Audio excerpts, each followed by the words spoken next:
पार्वती संग रंग खेलने गए शंभु ससुराल में। डमरू बजता कभी दादरा कभी कहरवा ताल में।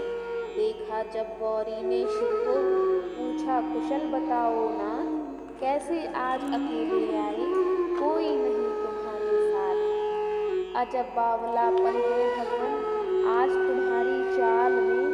डमरू बजता कभी दादरा कभी कहरवा ताल में। एक समय कैलाश पर्वत पर तप साधना में लीन भगवान शिव का ध्यान अचानक से भंग हो आया। उनके मन में माता पार्वती संग होली खेलने की तीव्र इच्छा जागृत हो उठी। मायके गई हुई माँ गौरी के पास शीघ्र पहुँचने की उत्कंठा में प्रभु नंदी एवं गणों को साथ लिए बिना पैदल ही ससुराल को चल पड़े। होली का पर्व आने में अभी कुछ दिन शेष रह गए थे, परंतु भोलेनाथ के चित के आगे माता गौरी को अबीर गुलाल लेकर आना ही पड़ा। जिसके बाद दोनों ने ऐसी दिव्य होली खेली जिससे प्रभु के कंठ से लिपटे सर्प घबराकर फुफकार मारने लगे।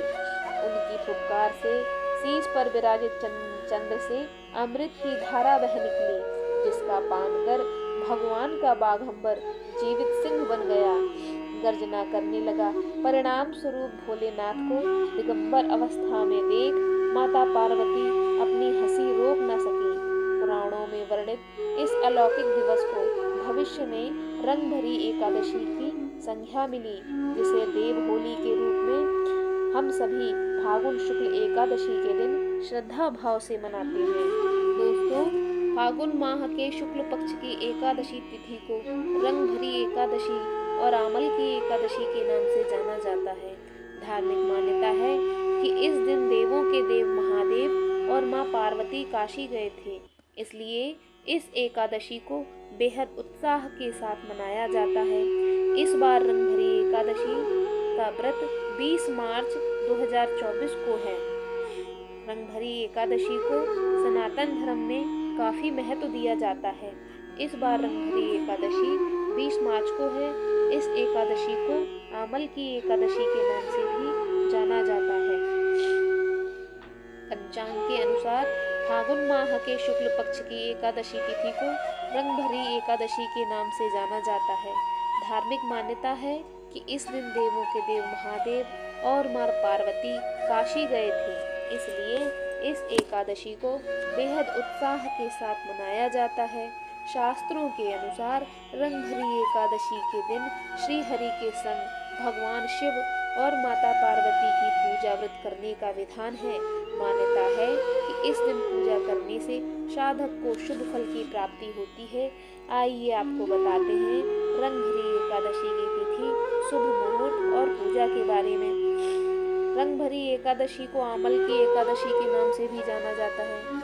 पंचांग के अनुसार रंग भरी एकादशी की तिथि का प्रारंभ 20 मार्च को रात 12:21 से होगा और इसके अगले दिन 21 मार्च को सुबह 2:22 पर तिथि का समापन होगा। ऐसे में रंग भरी एकादशी का व्रत 20 मार्च को किया जाएगा। रंग भरी एकादशी के दिन ब्रह्म मुहूर्त में उठें और दिन की शुरुआत भगवान शिव और माता पार्वती के ध्यान से करें। इसके बाद स्नान कर साफ वस्त्र धारण करें। अब विधि पूर्वक भगवान शिव का जलाभिषेक करें और माँ पार्वती जी को 16 श्रृंगार अर्पित करें। शिवलिंग पर गुलाल, चंदन और बेलपत्र समेत विशेष चीजें अर्पित करें। पूजा के समय माता गौरी को श्रृंगार सामग्री अर्पित करें। तत्पश्चात रंग और गुलाल अर्पित करें। फिर घी का दिया प्रज्वलित करके दिया और कपूर से भगवान की आरती करें। ओम होम जूम सह मंत्र की कम से कम 11 माला का जप करें। अब शिव पार्वती श्री हरि विष्णु के मंत्र, स्तोत्र, चालीसा का पाठ कर सकते हैं। रंग भरी या आमल की एकादशी का पाठ पढ़ें अथवा सुने। रंग भरी एकादशी के दिन उपवास रखकर एक बार फलाहार ग्रहण करें। रंग भरी एकादशी की पौराणिक कथा के अनुसार प्राचीन काल में चित्रसेन नाम का एक राजा था। उसके राज्य में एकादशी व्रत का बहुत अधिक महत्व था। राजा समेत सभी प्रजा एकादशी का व्रत बहुत ही श्रद्धा और भाव से किया करता था।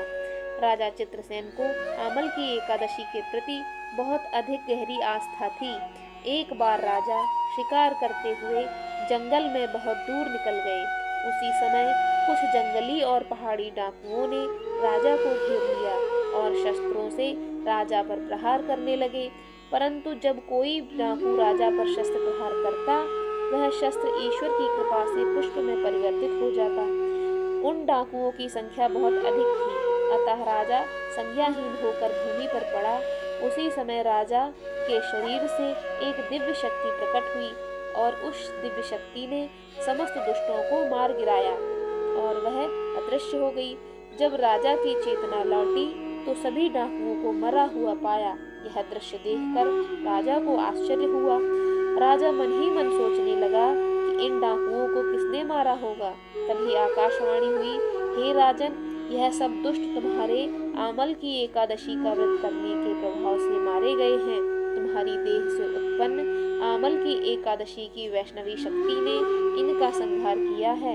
इन्हें मारकर वह पुनः तुम्हारे शरीर में प्रवेश कर गई। यह बातें सुनकर राजा को बहुत प्रसन्नता हुई और एकादशी के व्रत के प्रति राजा की श्रद्धा और अधिक बढ़ गई। राजा अपने देश वापस लौटा और राज्य में सबको एकादशी का महत्व बतलाया और इस एकादशी की कृपा से राजा पुनः सुखपूर्वक राज्य करने लगा। बोलो रंग भरी एकादशी मैया की जय। धार्मिक मान्यताओं में रंग भरी एकादशी का बहुत महत्व होता है। इस दिन भगवान शिव, माता गौरी अपने गणों के साथ गुलाल से होली खेलते हैं। यह दिन भगवान शिव और माता गौरी के वैवाहिक जीवन में बड़ा महत्व रखता है। इस दिन काशी में बाबा विश्वनाथ का विशेष श्रृंगार होता है और उनको दूल्हे के रूप में सजाते हैं। इसके बाद बाबा विश्वनाथ जी के साथ माता गौरा का गौना कराया जाता है। मान्यता है कि इसी दिन भगवान शिव जी माता पार्वती को पहली बार काशी लेकर आए थे। इसीलिए यह तिथि बाबा विश्वनाथ के भक्तों के लिए अधिक महत्वपूर्ण मानी जाती है। इस एकादशी के दिन भगवान भोलेनाथ तथा माता पार्वती की काशी विश्वनाथ की नगरी वाराणसी में विशेष पूजा होती है। इस एकादशी पर भगवान श्री विष्णु के साथ साथ भोलेनाथ और माता पार्वती का पूजन भी किया जाता है।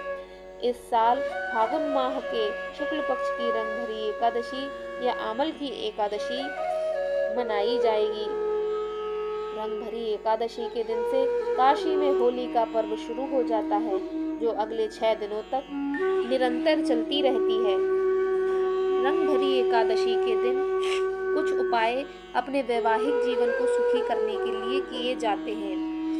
आप और हम भी इन उपायों को कर अपने जीवन को सफल कर सकते हैं। इस दिन माता गौरा को श्रृंगार सामग्री चढ़ाने से जहाँ सुहाग की उम्र बढ़ती है, वही जीवन खुशहाल बनता है। इस एकादशी की रात में विष्णु जी के समक्ष 9 बत्तियों का दीपक जलाएं तथा एक बड़ा दिया अलग से प्रज्वलित करें, जो रात भर जलता रहे। इससे शिव जी के साथ साथ श्री विष्णु, माँ लक्ष्मी प्रसन्न होकर अपार धन का आशीर्वाद प्रदान करते हैं।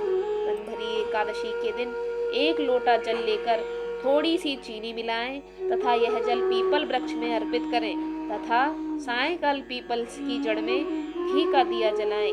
इस उपाय से ऋण मुक्ति मिलेगी और धन प्राप्ति के योग बनेंगे। इस दिन शिवजी पर अबीर और गुलाल अर्पित करने से जीवन में चल रही आर्थिक परेशानियां दूर होती हैं। इस दिन पूरे मन से शिव गौरा का पूजन करने से हर कार्य में सफलता प्राप्त होती है।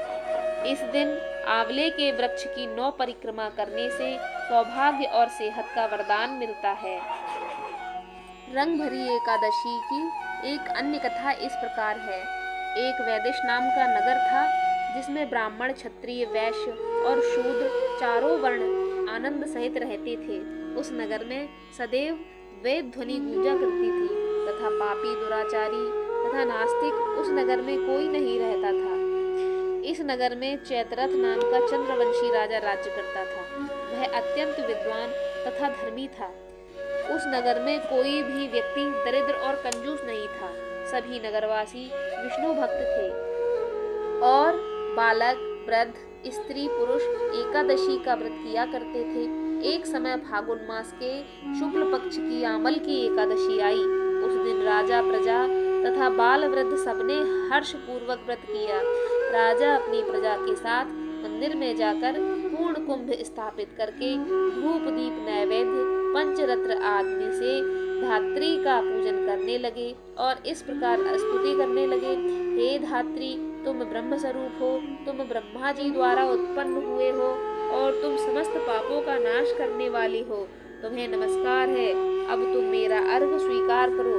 तुम श्री रामचंद्र जी द्वारा सम्मानित हो। मैं आपकी प्रार्थना करता हूँ, अतः आप मेरे समस्त पापों का नाश करो। उस मंदिर में सब रात्रि को जागरण किया। रात के समय वहाँ एक बहेलिया आया जो अत्यंत पापी और दुराचारी था। वह अपने कुटुंब का पालन जीव हत्या करके किया करता था।